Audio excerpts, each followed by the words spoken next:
Hey guys. Countless unanswered messages. I am on my way to the surgeon. Oh shoot, I need to go back inside. I forgot the disc.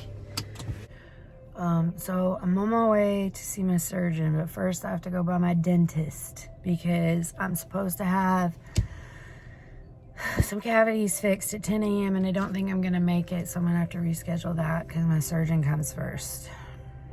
That's where I'm going. So I went ahead and stopped in at my dentist office and rescheduled for next month because I'm not in any pain. I know I have a bunch of cavities, but I take pretty good care of my teeth, and I just, it's something I can't add in today. I'm stressed out about the surgeon, and I'm really stressed out about the dentist, so I'd rather just reschedule.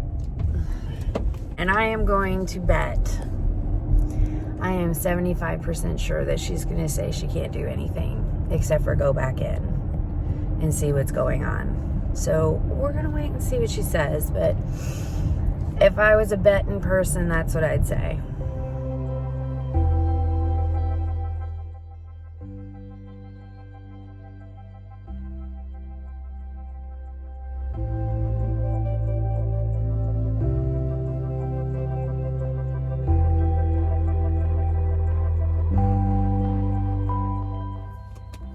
Okay. Having lots of feelings. I'm not sure where to start. I'm gonna start with not crying because, oh, you guys, I love this surgeon. She is probably Asperger's. I would not be surprised if she was an Asperger's person, because she reminds me so much of my Hunter. She is to the point. She is specific. She has her assistant that does the stuff she's not good at, and she rocks. And she is honest. And this is the first doctor that I have walked into the office, told them what's wrong. They've said, "Oh wow, you've really been suffering, haven't you?" I said, "Yes. Thank you. Thank you for understanding that this is not all in my head, that there's something really going on." And then the nurse was so kind and considerate, and she took all of the information that I had gathered over the last few weeks and compiled it and went into her doctor, and she told her they took a long time and they looked over the material. And then the surgeon came in and she said, "Miss Elizabeth, I'm sorry. I don't think I can help you." And I sat there and I looked at her. I said, "Okay." And she says, "But I think I have good news." And I looked at her and I said, "Really?"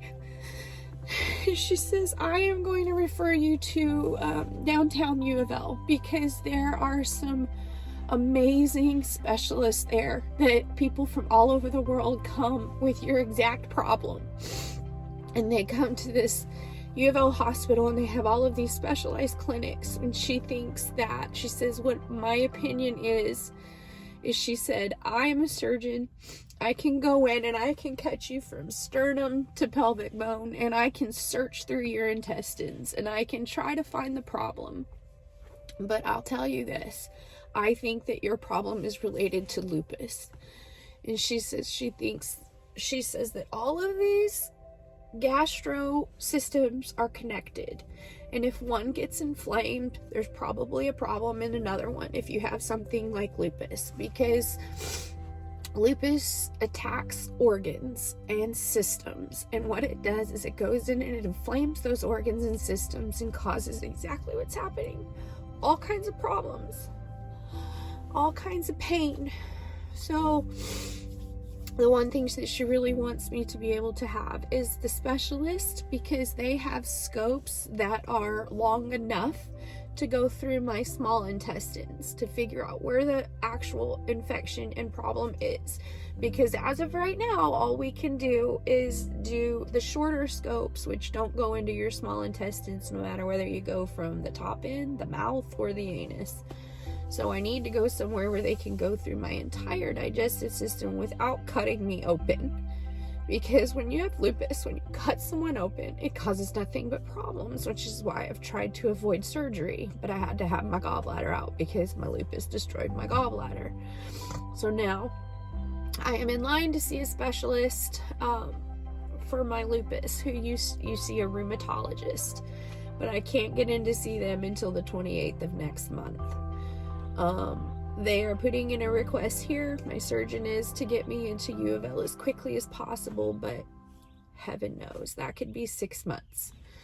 What she thinks is going on is she told me she believes this is lupus-related inflammatory bowel disease. And that makes sense. Because everything else I thought it was that made sense has been checked off the list. And that's the thing with lupus, is you're just checking crap off.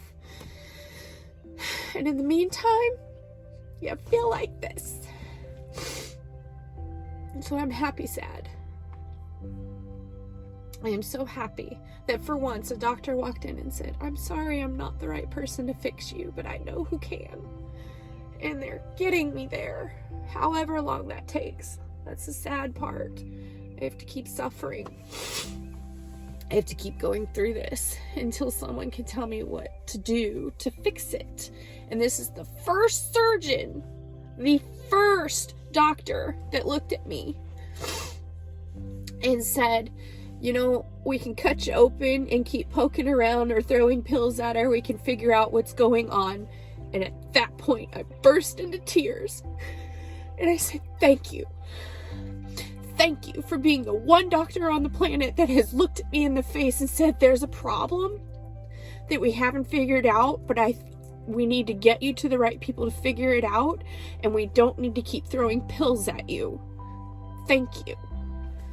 That's what should be said. You know what? There are people that just want to feel better right now, and that's the people that you give the pills to, and that's the people that you just throw stuff at because they just want an answer right now. I want to fix my problem so that for the rest of my life, I am not having problem after problem after problem after problem, which is what happens with lupus.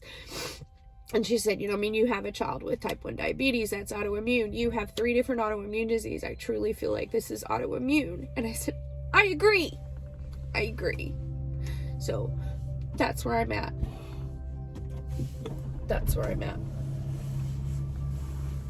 I'm not going to the dentist. Don't want to.